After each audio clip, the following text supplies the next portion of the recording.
बनी रहती है। आपको बता दें कंगना रनौत आए दिन काफी चर्चे में बनी रही। हालांकि जिस तरह से वो सदन में बोल रहे राहुल गांधी यानी विपक्ष के नेता राहुल गांधी के ऊपर बड़ी बात कह रही थी। राहुल गांधी आए दिन जिस तरह से सदन में बोलते हुए नजर आते हैं, कंगना रनौत का कहना था कि कहीं वो ड्रग्स लेकर तो नहीं पहुंचे, लेकिन कंगना रनौत की उन पर टिप्पणी की गई बातें उन पर पलटवार कर रही है। जिस तरह से कंगना रनौत को लेकर के अब विपक्ष के नेताओं के अंदर जो आक्रोश है वो देखने को मिल रहा है। यहाँ तक कि जिस तरह से कंगना रनौत का पोस्टर जलाकर लोग उन्हें बहिष्कार करें, कई लोगों का तो ये भी कहना है कि कंगना रनौत बॉलीवुड इंडस्ट्री में ड्रग्स लेती थी, इसलिए वो विपक्ष के नेता राहुल गांधी को वैसा ही समझती है।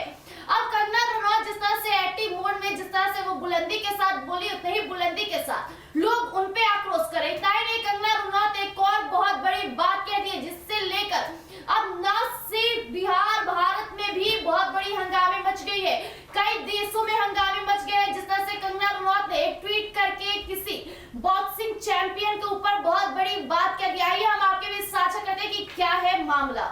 बॉलीवुड एक्ट्रेस कंगना रनौत जो अब सांसद भी बन गई है, वो अक्सर किसी ना किसी वजह से चर्चा में छाई रहती है और एक्ट्रेस कभी अपनी बेबाक बयान को लेकर तो कभी अपने सोशल मीडिया पोस्ट को लेकर खबरों में बनी ही रहती है। अब हाल ही में उनके खबरों में आने की वजह भी उनकी हालिया पोस्ट ही है। जी हाँ, इस पोस्ट में कंगना ने पेरिस ओलंपिक में अल्जीरियाई मुक्केबाज इमान खलीफ और इटली की एंजेला कैरिनी के बीच खेले गए मैच पर अपना गुस्सा जाहिर किया है। आपको बता दें, दरअसल पेरिस ओलंपिक 2024 के छठे दिन एक बड़ा विवाद देखने को मिला और ये विवाद वीमेंस बॉक्सिंग मैच दौरान हुआ, जब अल्जीरियाई मुक्केबाज इमान खलीफ और इटली की एंजेला कैरिनी के बीच खेला गया मैच महज 46 सेकंड में ही खत्म हो गया। इसका कारण इमान खलीफ का पंच था जो इटली की मुक्केबाज एंजेला कैरिनी को इतनी जोर से लगी कि वह रोते हुए रिंग से बाहर निकल गई।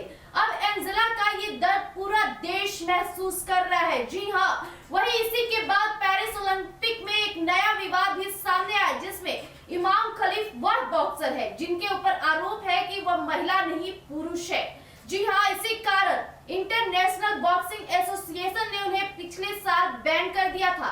अब इस पर एक्ट्रेस और सांसद कंगना रनौत ने भी अपनी भड़ास निकालनी शुरू कर दी है। आपको बता दें कि कंगना ने लंबा चौड़ा पोस्ट करते हुए लिखा कि इस लड़की को ऐसे इंसान से लड़ना पड़ा जिसका कद 7 फीट है, जिसका जन्म पुरुष के तौर पर हुआ है और जिसके सभी अंग पुरुषों के जैसे हैं।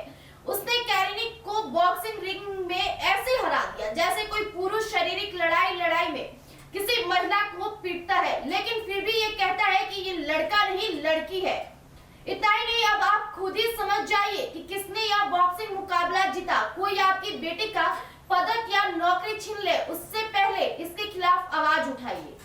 तो जैसा कि अभी आपने सुना कि कंगना रनौत किस तरह से बॉक्सिंग चैंपियन और जिस तरह से बॉक्सिंग वुमेन्स को लेकर बहुत बड़ी बात कहती है। उनका कहना है कि उनका जो कद है वो 60 फीट से ज्यादा है और जो उनकी शारीरिक बनावटें है वो बिल्कुल पुरुष की तरह है, वो किसी भी एंगल से लड़की नहीं लगती है। लेकिन कंगना रनौत का ये ट्वीट करते हुए मतलब साफ जाहिर होता है कि वो चाहती है कि भविष्य में बेटियों की पदक कोई लड़का आकर ना छीने। यानी उनका कहना साफ है कि वो जो लड़की के तौर पर खेल रही है वो लड़की ना होकर बल्कि लड़का है। जिस तरह से उनकी शारीरिक बनावट है, जिस तरह से वो लड़ाई करती है, माना जाता है कि कोई लड़का पीट कर लड़की को नीचे उतारा और जिस तरह से बॉक्सिंग रिंग से वो बाहर निकल जाती है रोती हुई। यानी इसका मुकाबला साफ पड़ता है कि जो झटका लगा है वो बहुत जोर का लगा है, जो मुक्का लगा है वो काफी जोरदार लगा है और एक लड़की का मुक्का कितना ही बोलता है ये किसी से छिपा नहीं है। अब कंगना रनौत जिस तरह से इस तरह के ट्वीट करती है तो ये बहुत बड़ी बात हो जाती है, क्योंकि